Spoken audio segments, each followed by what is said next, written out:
راسیین لپش تیگهینا هرما پاراسنا مدیا چینه کسیم کو چاپمنیا پکی که دشوپینن دوان سالین داویدا گوتنا هرمین پاراسنه ین مدیای گلکی زیده دی بیهیسن اف هرمین کو پکی که وکی هرمین گیری لاو جارناجی وکی هرمین پاراسنا مدیا بناو دکه به تمامی نا ازانین قوته و آلمان جوان چینه در راستیه دا دیگه هرمین پاراسنا مدیا در نوا سیستما کردستانی دا تو هواته خوی یا دیروکی ارتنیگوالی و سوسیولوژیک نینه دیگه این هرمین پاراسنه ین مدیا دیگه که سنیه و جبون خماندنا آرمانجه که سیاسیه ده انجام آجندای پکی که یا به دولت کولونیالیست این هرمی را به تیبتیجی ترکیه ای بکارانین او دیگین با آرمانجا دو پیشگرنا شورش و دولت بونا باشوری کردستان هاتیه چیگرن هر چه قصد پشتی سال 2000 اف بیفتیت روژاوا مجی بنگه هاوی به سال 1990 دا هات آبیتن یعنی پادیگیروکی که گرنه جبوکو ام تیگهینا هرما پاراسنا مدیا راست پیناسه بکین بیدبیه که ام به سال 1990 بینیرن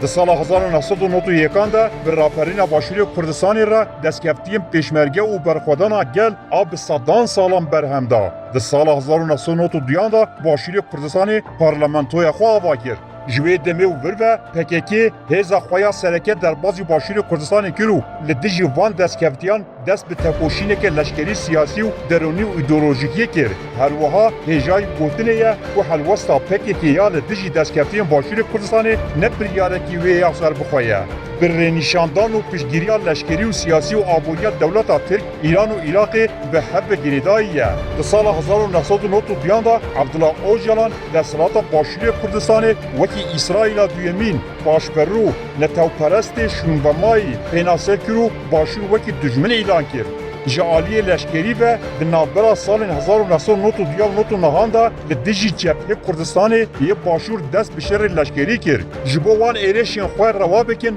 هولدان که هن سازین کریگرت لباشور چه بکن و پروپاگاندای ستاتو و دستکفتین لباشوری کردستان انکار کرو هولدا که پیک هاته خواه یم بی بنیاد وکی آلترناتیو نشان بده گر انوان بر ریزا دیروکی به کردی بنویسین اون یک در سال 1991 دا پارتیک بنابه پاک پارتی آزادی کردستان دامزران او بکاته که گلک کم همولاتی باشوری کردستان تیدا بون ریخستنه که جعالی پکی به دهات بریبه برن هر وها هن بشین خوین لشکری و چه باشوری تیدا نبون وکی هزا لشکری یا پاکی نشان دا به وی آوایی خواست که ببه شریک دستکفتیم باشوری کردستانی هکه نکاری ببه شریک جی دبن ناب پاکی دا ایرشی دستکفتیم باشور بکه لی پاک دیک چو کسی جی نزانی بو کنگی هاته هلوشاندن دو پککی در سال 1993 دا حکومت بوتان بهدینان یا شر اعلان کرد جبروی یکی هول داکو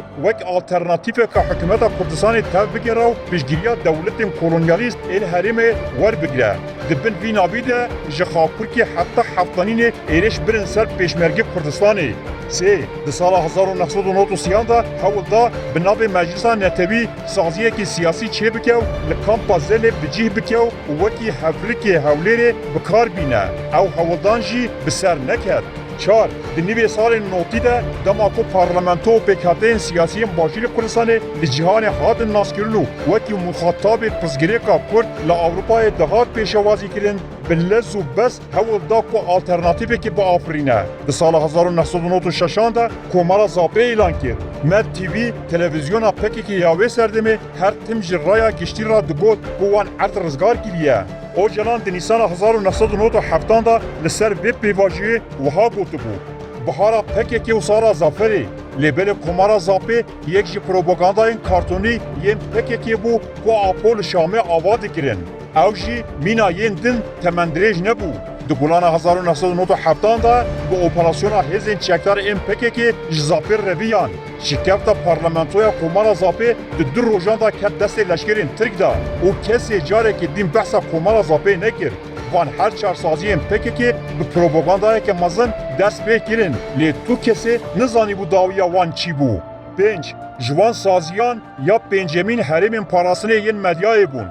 گلو آرمانجا را گهاندنا حریم پاراسنا مدیا چی بو؟ هلوشین رژیم صدام در سال 2030 ده او به فرمی آواکرنا حریم فدرال کردستان همو هزیم کولونیالیست ستاتیکو پرست این حریم خسته بو نوالی گری ده. بێگومان ev hêzin yên ku PKK bikartînin. Netewperweriya Kurd di nav miletê Kurd da wek alternatîfekê siyasî geş dibû. Li Başûrê Kurdistanê şansê dewletbûnê hebû. Destkeftên Başûrê Kurdistanê yekbûna li dora desthilatdariya Herêma Kurdistanê wê rê li ber Kurdan vekew û da Kurdan ji bextreşiya sîstema sed sala bîstan ya xerab rizgar bike. Di vê qonaxa krîtîk da Ocalan li İmralıê ji bo hejmendiya Kurdan şolû bike û nehêle Başûrê Kurdistanê bibe xwedî statûya siyasî, îdarî, hinek têgehînên wek konfederalizma demokratîk a dewletê bêdewletî kirin rojeva gelê Kurd. Herêmên parastinê yên medyayê jî yek ji nîşaneyên heman pêvajoyê û heman armancî bûn. Ocalan derbarê herêmên parastina medyayê da ev tişt anîn ziman. Eger parlamentoya Başûr hebe, divê di pêşengiya hevalên me da wekî hêza siyemîn parlamentoya me jî bê avakirin. Rêveberiyên herêmî bên avakirin, rêveberiyên herêmî bên pêşxistin. Divê hêza xwe ya leşkerî ji nû ve tanzîm bikin û li herêmê serdest bin. Ger vê bikin, dê lîstik yanî dewletbûna Kurdî xerab bibe. Pêdiviye sîstema leşkerî û siyasî baş were sazkirin. Ev dikare ji sê herêmên ku navenda wan li Galê ye were avakirin. Ev proje ji Tirkiyeyê re jî pê ravekirin. Ev proje ne li dijî berjewendiyê Tirkiyeyê ye. Ocalan da axaftinê xwe da bi awayekî pir vekirî parlamentoya Hewlêrê bi meclîsa wan bi nav dike û esas armanca herêmên parastina medya vedibêje. Herêmên parastina medya weke çekekê li dijî statû destkeftiyên Başûrê Kurdistanê hatin bikaranîn. Her cihê ku PKK karî bû kontrol bike, ew derwekî qada parastina medyayê bi nav dikir. Deverên ku PKK dagir kirî, an ku xeta pehdînan ku metîna zap û avaşîn jî di nav de ye û xeta Xakurkê û Xinêre û Galê ku ji heftanînê dest pê dike û PKK ji salên 1990 ve lê bi cih bûye herêmên serekê yên vê herêmê bûn.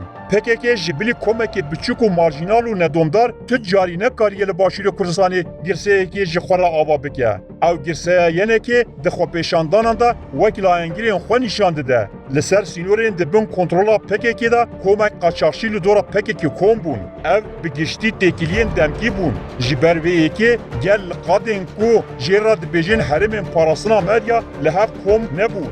Bereva jî vê yekê gel ji wan qadên PKK reviya.